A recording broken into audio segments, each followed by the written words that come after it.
So guys, first of all, I just want to say, you all know we have probably a 99.5% winning rate. I mean, we barely, like, basically, and this is not a brag, this is honestly a God plug, but basically everything I touch, I win. But I will say this, I don't win everything just outright. We definitely get our fair share of requests for evidences. So with that said, that means every month we probably process like 15. Sometimes there were months we had like even more than 15 requests for evidences that we're responding to on active cases, right? And I mean, some of them can be really detailed, like where it's like 5 pages long.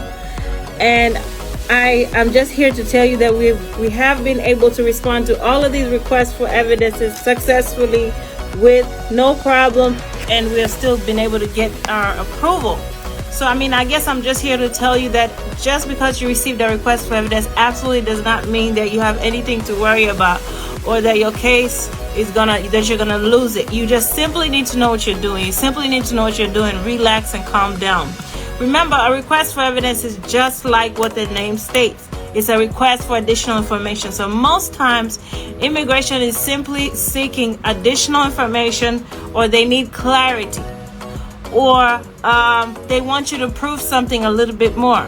So maybe they're requesting evidence of good faith marriage, which means basically in layman terms, prove this marriage is real. So when you say good faith marriage, what immigration is asking for, prove that you entered this marriage with the right intentions. That's basically what they're asking for when they ask for good faith marriage. So sometimes you would have already submitted, or a lot of times you would have already submitted, obviously with your VAWA application, or even with your adjustment of status through marriage application, because they both use that same standard. You would have already submitted lots of evidences showing you and your spouse live together, and showing your courtship process, or you would have submitted at least some, let's put it like that. But on the request for evidence, they're gonna ask, okay, can we get more of this? So for instance, lots of my clients, every time we ask them for a lease, and I don't know why, but most of my clients always send us only the one page of their lease, like the top page of their lease. I don't know who does that, but my clients do that, right? And so we usually bother them like, no, this is an incomplete lease. Send us your full, complete lease. But so if you're like one of those people who submitted like an incomplete lease, so rest assured you're going to definitely know that you're going to receive a request for evidence at a later time asking for the complete lease. So those are the kinds of things that happen or typically are going on when you receive a request for evidence. Maybe you submitted something that was incomplete, an incomplete lease or something. Or maybe your signature page was missing on one of the joint bills. Or maybe they just simply don't believe your story. Maybe they just want to know more about, okay, how did you guys really meet?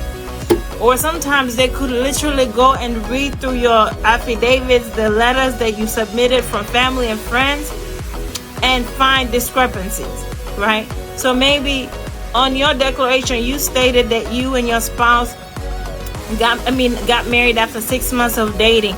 But your friend on their request for on their affidavit that they wrote for you on your behalf said that you and your spouse married after a year of dating. So little discrepancies like that, they really do check for that, and they will send you a request for evidence saying this is a discrepancy, what's going on. Now, I like to say that literally just about anything can be explained. Literally just about anything can be explained except a fraudulent document.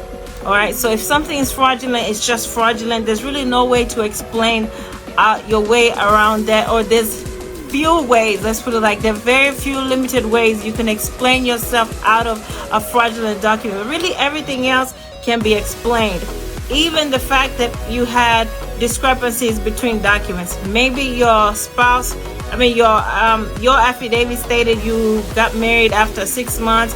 Your friend's affidavit stated you got married after a year. Maybe your friend stated that you and your spouse are no longer together because your spouse threw you out the house.